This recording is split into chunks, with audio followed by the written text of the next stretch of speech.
loud. We're going to try this. I've never done this before. Okay, we'll get started. So for the next couple of sessions, we're going to talk about using e-resources or electronic resources for researching your genealogy. Today, we are going to talk through a resource you can access through our library website, Heritage Quest Online. It's a database. And to access anything, I walked some of you through this before, but let's see. I'm going to share my screen now and. Hey, I'm going to jump for just a second. Yep.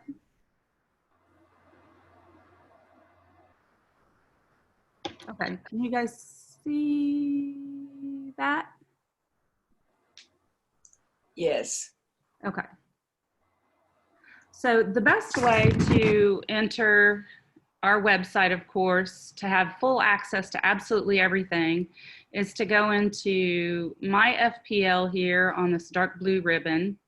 And if you click on that, that drop-down menu says My Account Full Access right there at the bottom. And that's the best way to access everything. However, for now, I'm going to go ahead and just go in through our website over here on that same dark blue ribbon under For You. When you hover over that one, you can go down to the next to the last one, and that's Genealogy. And we'll click on that. And you'll see here a little history of our genealogy department itself, about Grace Keith, the person who started our genealogy department. And then over to the left is what we have to offer. So you'll see collection highlights, databases. There's one to the catalog where you can search stuff for yourself. And there's kind of a little bit on how to get started on your own. Services we provide. You can make an appointment for a 30-minute one-on-one with a librarian for any information that you might need. And we're always, well, not always, but we try to be there for you during business hours for any kind of research questions. We're always open to those. Then again, you can also request for research. There's a form you can fill out, and it asks you a little bit of information that will help us to help you. There's a section for volunteer and a section for donate. But today we are going to go in through the databases. And so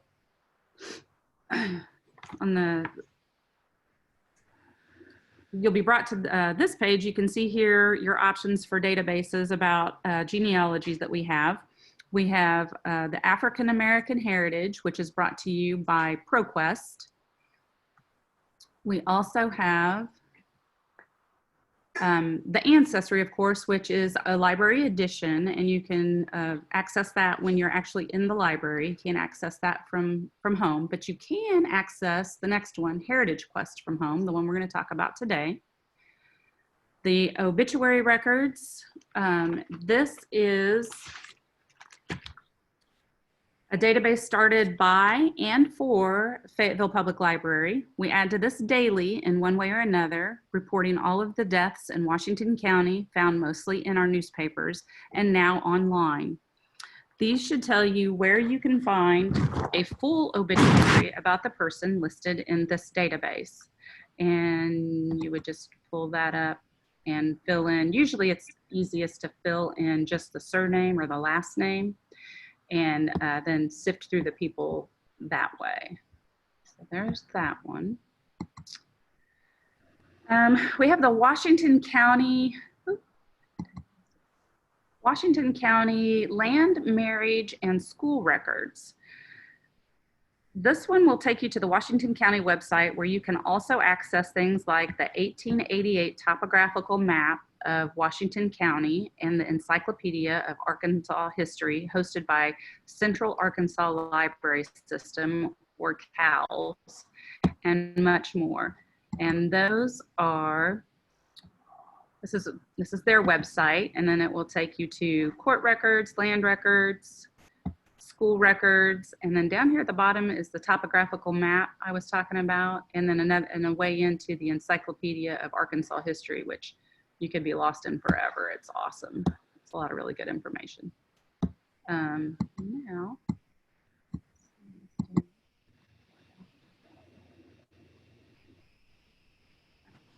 because we don't want you to miss out on one of the largest, most useful online data collections for family research, we are going to talk about Heritage Quest specifically. Heritage Quest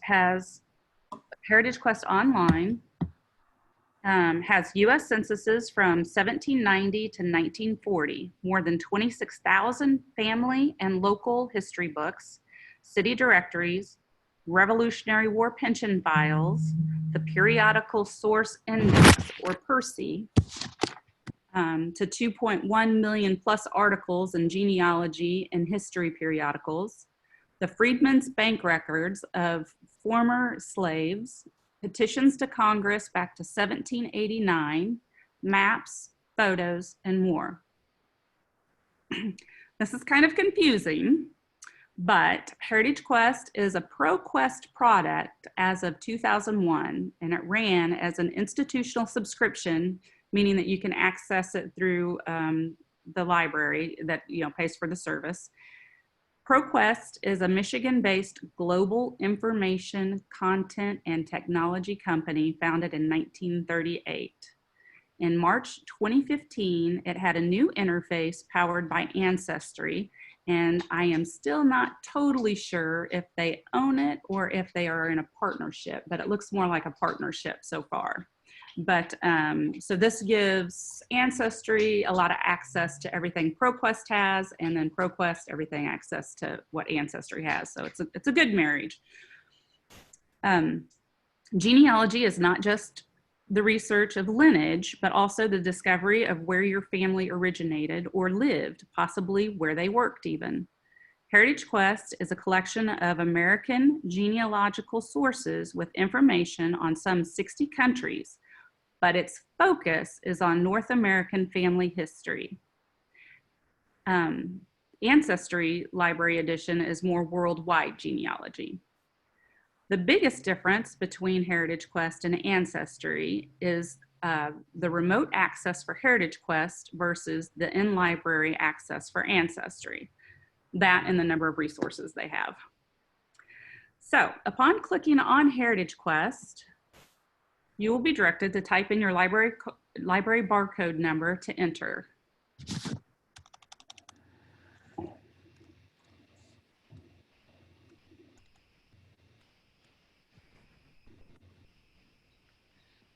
On the home page, you will see anything that has been recently updated will be at the top of this loading page here. And they don't really do that with Heritage Quest as much as they do. They concentrate on that for Ancestry more so than Heritage Quest, but we'll talk more about that later.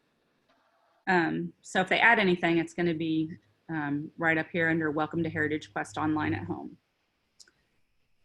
Here you can find city directories from 1821 to 1989. This is a great place to verify where a person lived and a general idea for how long. This will possibly work better at your local library. This is, of course, if they are equipped with all of the city directories, because you can look that person up year by year to see if they're still there. Like any search, this is hit or miss depending on the resources that Heritage Quest has. And so we're going to do an example with my grandfather, who I kept putting in as Jess and not finding. And then I realized, that's right, the Army changed his name, so now it's John Jess. So if I put in John Davis,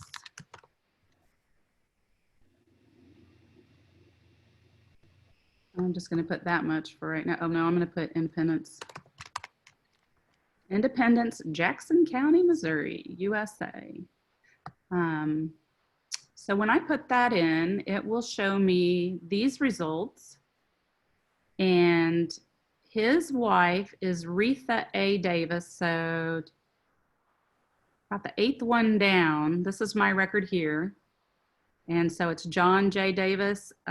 He was an electrician, so that rings right. I know he had a house built on 17th Street, or he built a house on 17th Street. And Retha is my mother, or my grandmother, sorry. You always want to go, and we'll probably say this over and over again, Mickey and I both, but you always want to view the original record. And there's a couple reasons why. Most of the time, there's more information on there than is given in the little blurbs that people type up for you. But if you look, so how I found out he was John Davis in here this last time. Yeah, he is up here. John J. Nope, he's down here. Okay, so he's at the bottom of this one. John J, Retha A, electrician at Alice Chalmers. So the first time I did this and couldn't find him under John, I knew that he and his brother lived everywhere together, did everything together. And so I knew for sure I'd probably be able to find David A. Davis. And so when I found him, then I was able to look over and find that my grandfather was listed under John. So it's good to look at the actual original copy, because there's so much other stuff that you can find out. For one, it just mentioned that he was employed. I don't even know if it said electrician, but then you can look at it and find out that he was actually employed by Alice Chalmers. So that's that. Besides city directory,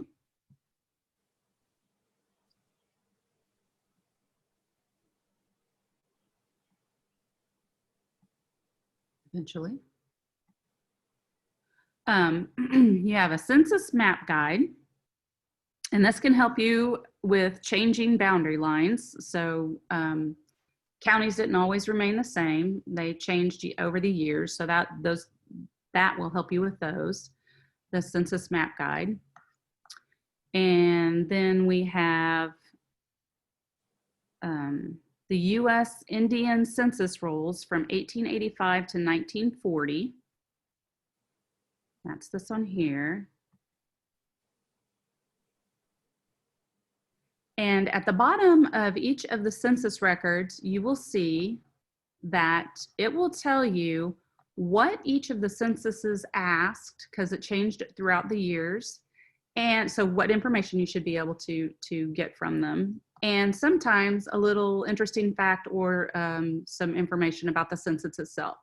So here on the Indian Census Roll, you should be able to find a name in Indian or in English, the gender, the age, birth date, relationship to the head of the family, marital status, tribe name, agency, and reservation name. So we're just going to put in,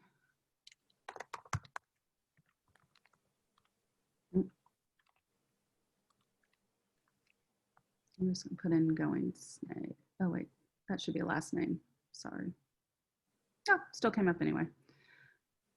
So you can see here, Going Snake is the husband, birth date about 1857. He was male, tribe, Eastern Cherokee.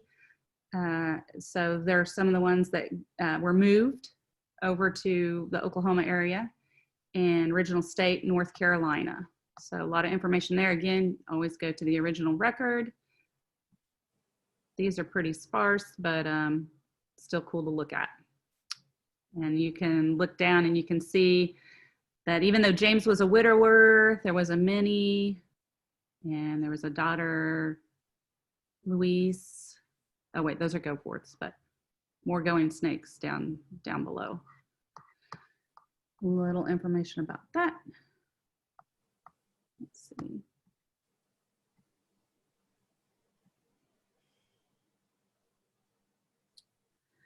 There is the mortality records schedules, agricultural and industrial schedule for 21 states from 1850 to 1880, and the U.S. Freedmans bank record from 1861 to 1875. And this just says Freedman's bank records, this also tells you all the stuff that you would be able to get from them, even their name of their employer, maybe the plantation they worked on, whether they're married, bunch of stuff there.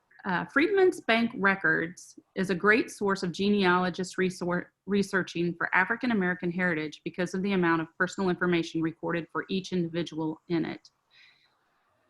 Be sure to view the corresponding image of the original document associated with your ancestor in order to obtain all possible information available for them. So we're going to go to down here. Now, these are quick links at the very bottom, or the most used links. Quick links to popular collections are found at the bottom of the landing page. The most used being the federal census records. There is the collection of more than 28,000 book titles in this search books, and selected records from the Revolutionary War in the search Revolutionary War files, and obituaries from newspapers.com. So it says search US obituaries. Now, unfortunately, the institution that pays for the service of Heritage Quest, like Fayetteville Public Library, also has to pay for services of newspapers.com in order for a patron to receive the full obituary from their service. Unfortunately, Fayetteville Public Library has not yet subscribed to newspapers.com. However, you will still be able to be notified if there is an obituary there, from the 1800s to current. So I'm going to now just put in, I'm going to put in, we use Roberta Fulbright for a lot of things here, so I'm going to put in Roberta Fulbright. Couple things about looking up your obituary. So you see here that there were we could find, if we wanted to, an obituary for Roberta Fulbright in a publication in Butte, Montana, Decatur, Illinois, York, Pennsylvania, Wilmington, Delaware, Chicago, Illinois, Orlando, Florida. Actually quite a few, but I'm going to click on one of these so you can see this one here on New York, New York. When you click on that, if you scroll down here in source citation, and this is always a good place to look for any of your research, in source citation, it's going to tell you that this was in the Daily News and the publication date. And so then you could contact a library close to, you know, a New York library and ask them if they can get you that obituary, if that ended up being one of your relatives and you needed the obituary. Sometimes they charge, sometimes they'll do it for free, and sometimes you've called the wrong library and they'll tell you which library to go to get that information. Been there, done that. So that is one way to go ahead and continue your search. Even though we have not got the full obituary, you can find out where to get the full obituary. On back on the landing page, you will also find the U.S. Census records here, either individually by individual years and some Canadian census records. At the very top of this landing page, you will find search records here at the top, search, research aids, and maps. Unfortunately, there's no main big search tab in Heritage Quest. Each of the areas have to be searched separately. If you notice, if you click on search here, it takes you to each of the separate areas. Or if you click home, go back to home. Or if you click down here to begin searching, it'll take you to each of the separate areas to search. Search census Here you can search the census by individual year or click on all or search now and for a search of all the years at once. The census form is unique to each census period, providing more spaces to fill in as more questions were asked by the enumerator. And again, at the bottom, the census forms, it will show you what questions were asked. No, not this one, but on the individual ones, it'll show you what questions were asked. And usually some interesting fact about the census, and sometimes some tips are provided. So I am going to type in my other grandfather on the other side of my dad's side, William Nelson. And I'm not going to do any dates, but I am going to put in that he was born in Oklahoma, that he has lived in Homestead Canyon, Idaho, that he was married in Colorado, and that any event was when he was alive and I knew him, it was Fayette County, Idaho. So I'm going to go, that's where I knew him at. So I'm going to put in Fayette County, Idaho. And I'm just going to hit search. And you can see that I did actually put in enough information to get the right hit here for the 1940 census. And hovering over it in the overview, we've got him born in Oklahoma. He's married by this time. He had lived in 1940. He is living in Homestead Canyon, Idaho. He had been in rural Lincoln, Colorado. So those all match. He is a farm laborer, and that's the work I've known him to do all his life. So that matches. A little more information. I can see that he got elementary school to the 8th grade. His works about 35 weeks and his income's $450. How do I know I'm on the right page besides all of that? Always, always, always double check with the wife and the children. Follow the kids and the wife. I know that his wife is Ethel Nelson. That's a match. I also know that his first son born is Brooks Nelson, my uncle. That's a match. His daughter, Dolores, my aunt, that's a match. And my father is not born yet. That's a match. So go back here and see. You can find a lot of information on the census, and like Ancestry, I'm going to go ahead and click on it here. We're going to go view the actual record. Like Ancestry, you are able to print your findings or send them to yourself by email. Unlike Ancestry, you will not get the hints to the right as to where to go next. The only sort of hint will be the other censuses suggested. However, with my playing around with it, it is much easier to go ahead and go to the individual censuses. Again, always view the original document. And over here, if you can see, I'm going to slide this over a little bit. Along this right side is what they call the enhanced view. And you can get even more information by clicking on the enhanced view. Top one, of course, will make it the size of the screen itself. The next one will give you, let me move this so you can see a little bit, gives you a little more information about, what, or is typed up information about what is handwritten here if you can't read it. And then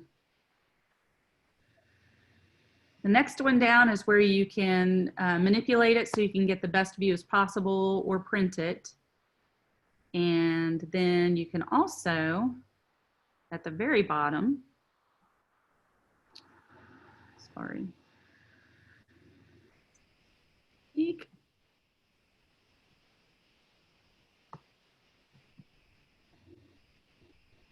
Oh, let me move it over now. Oh, there we go. And at the very bottom, you can get the film strip, so you can see the order of the pages. And then you can also get an index of the people listed in the order that it's actually done on the census. So lots of information you can poke around and find as you're searching.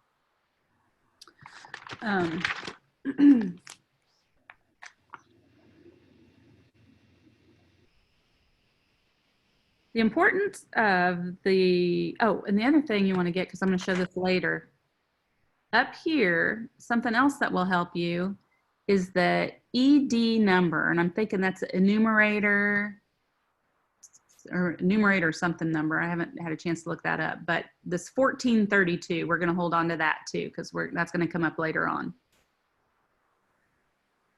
The importance of the 1890 census, we'll get out of here.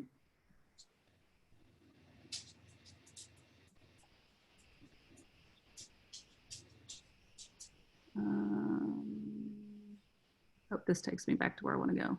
Yeah. The importance of the 1890 census is that it was widely destroyed in a fire at the Department of Commerce, and just happened to be the first time families were also enumerated separately. Of the nearly 62 million records, only 6,000 records survived. Fragments that survived are listed at the bottom of the search form for the 1890 census.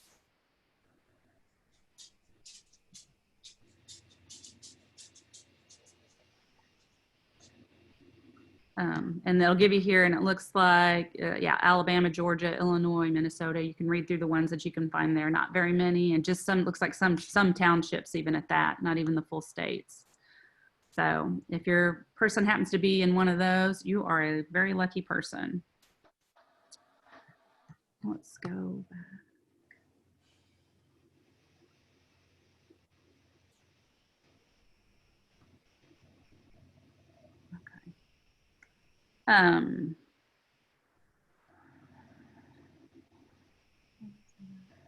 Sorry, lost my place here. I was looking for.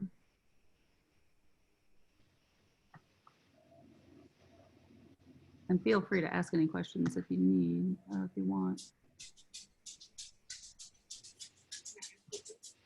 Can you hear me? Can you hear me? Yeah.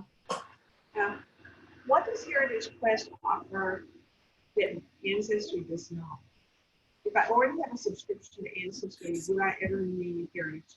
So that's an interesting question, because upon researching that, besides being able to use Heritage Quest at home and only use Ancestry in a library, it was written that the person who first started Heritage Quest had better equipment for photographing the census.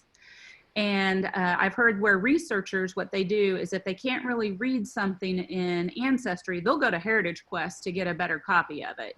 And then I was reading to research to teach this class, and I found out that a lot of people thought that Heritage Quest didn't have as good of a photocopy, and they would go to Ancestry to get a better one. So I'm not sure, but I know a lot of people use both of them to get all the information that they need, or if they need a clearer picture, they go from one or the other. So that's as much as I know on that one, but they have pretty much a lot of the same things since Ancestry is helped Heritage Quest out with the way they have their stuff set up and being able to get to the items on there. When you did the obituary review, if you would have gotten no results, would that have reflected that it was not in our newspaper, that newspaper.com? Uh-huh. Then is newspaper.com the only source that the obituary section uses? No, there's lots of places you can go. And another thing you can do is if you find the source on Heritage Quest, you can go to Library of Congress, and I can give you some of those, I can email you some of those places that you can go to look for more newspapers. All right, I don't think I asked my question right. if I did a review on Heritage Quest and it came back without anything, could I be assured then that it was not in, because there wouldn't be anything in newspaper.com? No, no, because newspapers.com doesn't have all newspapers. Well, I know that. That's the reason why I wondered. Could I make that assumption that newspaper.com doesn't carry the newspaper that's obituary? Right. If it didn't show it. Okay? Yeah. That's, newspaper.com is the only source that Heritage Quest is using. Yeah. So far. The U.S. enumerators map, I think, let me look here. We'll run across it again, but I have it on my notes as being right there with that other one.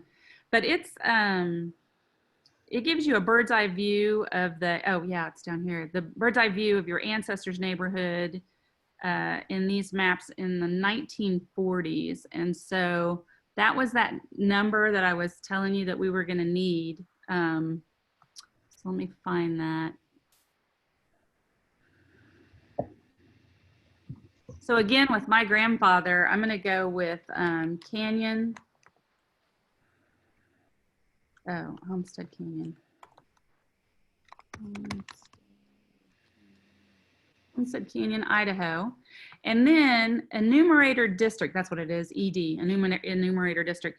So that was that number I was saying that you'll also want to pay attention to. On that census, it was 1432. And if I put those two things in, it's our first one here. And if we view the record, it basically just kind of shows us the area of that place at that time. Different precincts and whatnot for 1940. Just another little interesting tidbit. Let's see. Oop. Also,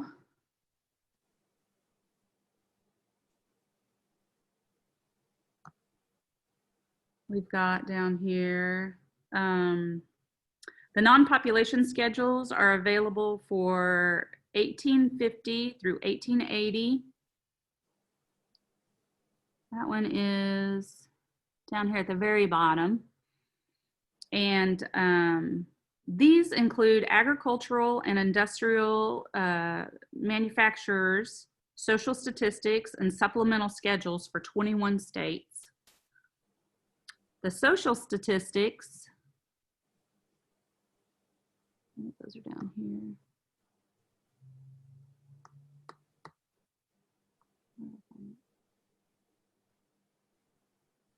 Within here, the social statistics contain 3 items that may be of interest. One is cemetery facilities and much of their occupants and history, and list trade societies, lodges, clubs, and other groups that were around that area, and the names of the executive officers and churches listed. So you could also go look for those churches or cemeteries, or maybe one of the lodges or clubs that your person might be affiliated with, could have been affiliated with.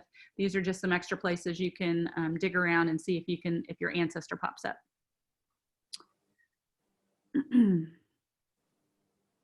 The 1880 supplemental schedule, let's see.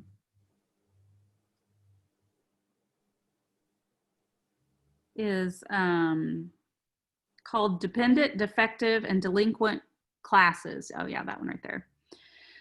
This is a good place to look if you lose someone.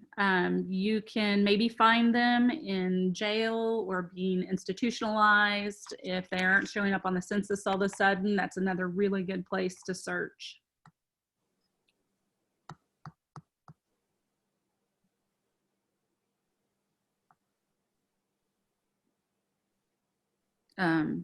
Search books.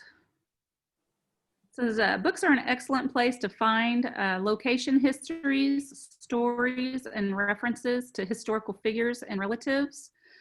I tried just popping in Roberta Fulbright here, but nothing came up. So, but it is, yet again, just another place that you can search and see. Wills and probates here. They can help you trace property ownership over the years.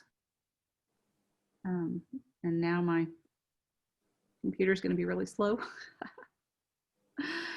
So you have some top ones here, like New York and Pennsylvania, the years, but then you also scroll down because you have a bunch of states further on down too that you can search, and it'll show you the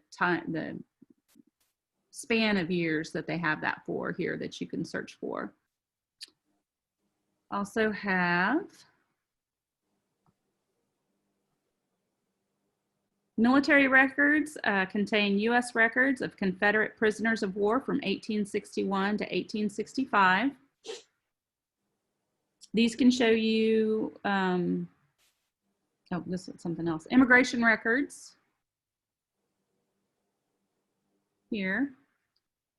And those contain just a select set of records there. And then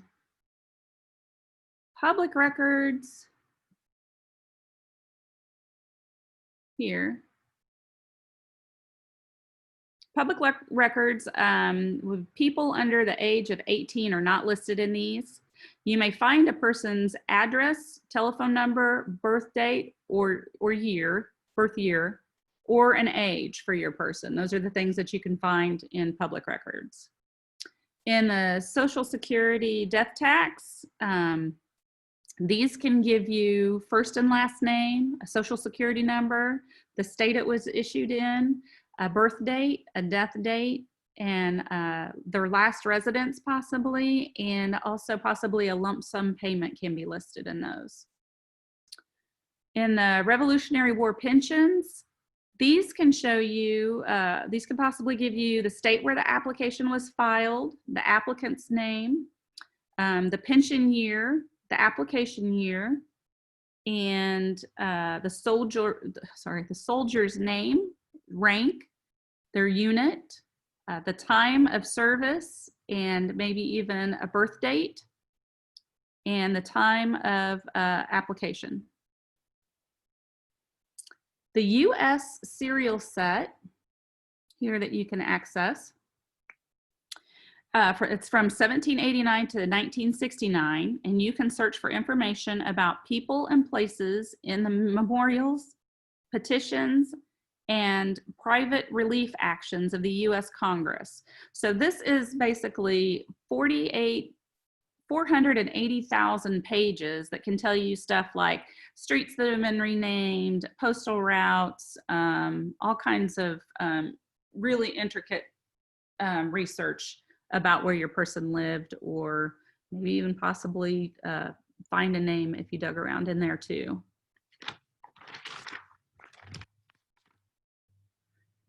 The search cemeteries, this is going to utilize Find a Grave to help you locate past ancestors. And then the Freedman's Bank we talked about, but down here under search maps and photos, the map guide again is going to can trace property over 200 years. And then we have maps.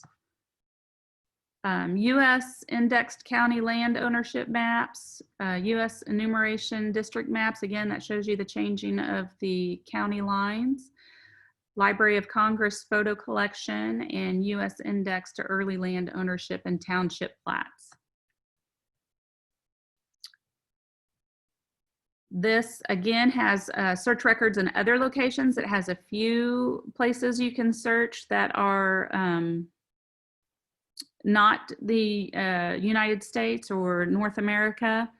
These are select records from international collections. And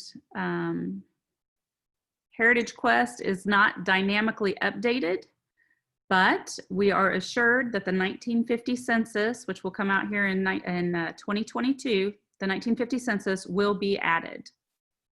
And lastly, at the very top, they do provide some research aids, whether it's just getting started with your genealogy, tips and tricks with things to find in the census, or if you want to move a little bit beyond the basics. I like the article here of Black Sheep, 10 things to know. So if you're looking for that elusive person in your family. And that is pretty much Heritage Quest. Any questions? Okay. Anything to add, Mickey? Oh, sorry. Hold on. You're muted. 2 seconds. We'll have you do it again. Let me stop sharing. Okay. Go again, Okay. Mickey. I'm sorry. Am I there? Yeah. No, I think you explained real well how to go through that, and you can find so much. It's we're blessed to be able to offer it to our customers at home.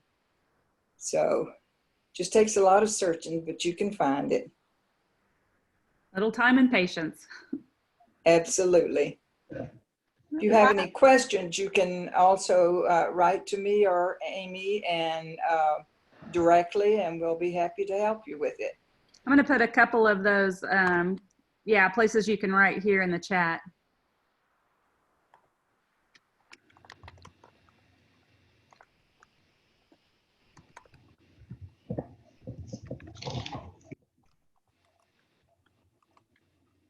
And is there anything that any of you would like to hear us talk about, want more in-depth information on? And if you think of anything, you can just email us too. If it's not, I mean, don't want to put you right on the spot. Do you want, I asked about the Ellis Island immigration logs and everything. Oh yeah, let me write that down so I can get you those. I mean, that might be something you could do, kind of a Walk I don't through? know if you, yeah, walk through it or do an example or something. Sure. I don't know. You got it. And then last one, Fayetteville. Okay, that's our information there in the chat section. And oh wait, except for that's fayetteville.org. Geez, don't even know my own email address. So yeah, feel free if you think of something.